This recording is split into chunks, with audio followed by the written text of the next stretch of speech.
Gente, deixa eu explicar para vocês aqui, dentro do meu entendimento, e você curte aí, comente aí se eu estou errado, que eu também saí do sistema religioso tem 4 anos, então tem muita coisa aí que eu estou aprendendo ainda.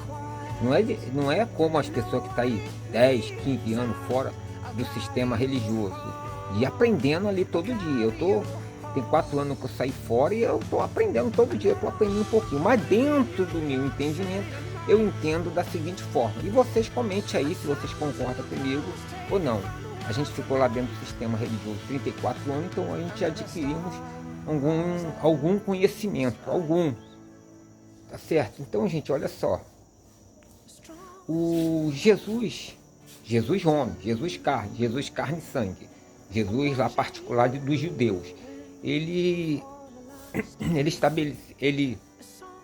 começou a ensinar o evangelho do reino de Deus na sua vida ministerial. No ano 33, ele morre para poder acabar com a lei de Moisés e ali aniquilar o pecado que era a transgressão da própria lei de Moisés. Então Jesus ali, ele começou na sua vida terrena pregar o evangelho do reino de Deus. Aquele evangelho lá, ide por todo mundo e pregar o evangelho. Esse mundo aí é o mundo Caion, que quer dizer para aquele povo, para aquela geração, o mundo ali era o mundo dos judeus.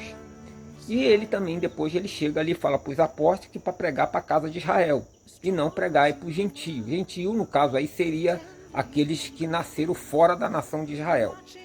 Beleza. Quando Jesus morre ali na cruz, morre com ele também o Jesus de Nazaré, o Jesus homem, Jesus carne. E morre também aquele evangelho ali que ele pregava ali para aqueles judeus, que é o evangelho da circuncisão.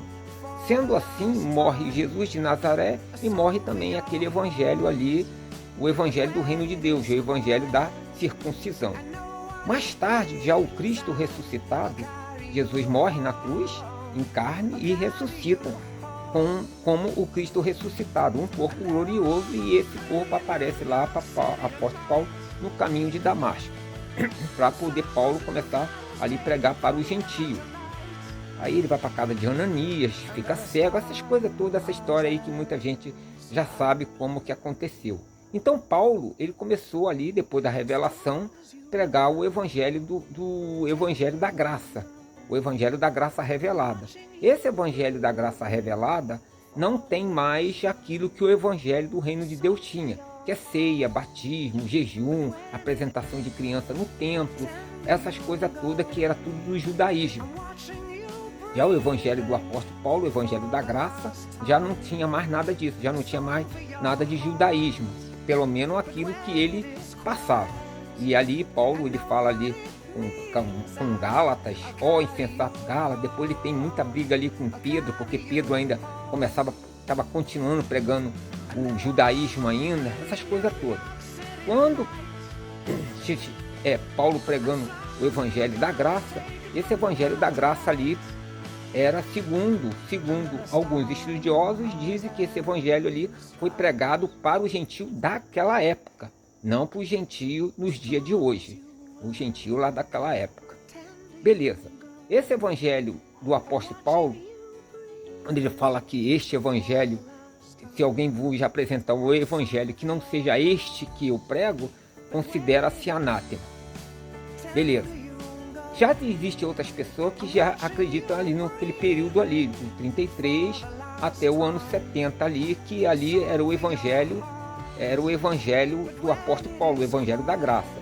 Já aqueles judeus que acreditavam que Jesus não era Jesus, que Jesus era um charlatão, do ano 33, quando Jesus ali fala que está tudo consumado, o evangelho da graça, e o evangelho do reino de Deus já estava todo consumado. Do ano 33 até o ano 70 ali prevaleceu o evangelho do apóstolo Paulo pós-revelação, e também o evangelho ali do reino de Deus pelos aqueles judeus ali que não acreditavam na vinda de Cristo.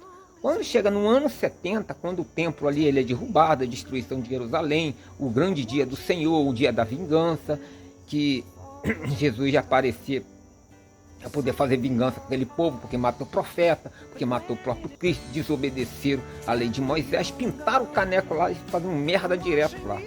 Depois desse ano 70, quando o templo é derrubado, ali Deus estabelece ali o evangelho todo totalmente estabelecido, que alguns colocam o nome ali do evangelho eterno. Então esse evangelho eterno é para a turma aí que nasceu pós ano 70. Então seria o evangelho estabelecido e o evangelho eterno. Então, no caso, fazendo um resumo aqui bem rápido,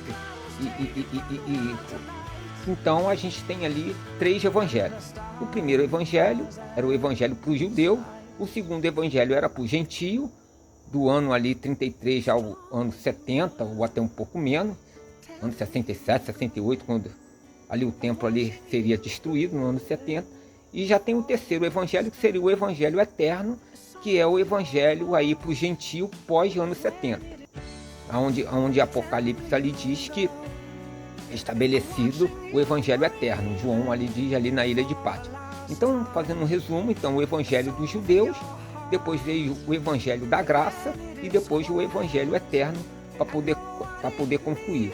Esse é o entendimento de muitas pessoas. E também eu ainda estou no evangelho da graça.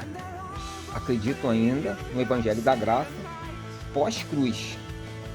Acredito eu também que o evangelho da graça seria aí o mesmo evangelho eterno, quando João diz ali que o evangelho eterno seria o evangelho do apóstolo Paulo.